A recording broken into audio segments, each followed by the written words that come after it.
Hey guys, so today I'm going to show you how to operate the windshield wipers on version 11, so that tutorial is coming up.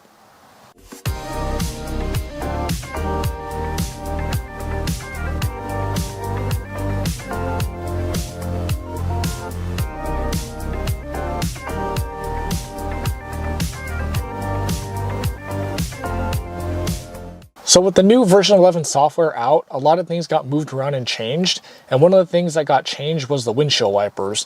So if you notice on the bottom here, there's no more button to push it. So the quickest way for me to do this is if you hit the left stalk, if you push the button in once, it activates the windshield wipers and then this pops up here. And so, at that point you can adjust the windshield wipers however you want. So I have it set on auto for now. And basically that's the quickest way to do it, but kind of the official new way to do it now, because there's no icons here at the bottom, or not very many anymore, because Tesla, basically the logic behind this is to try and minimize and make things minimal.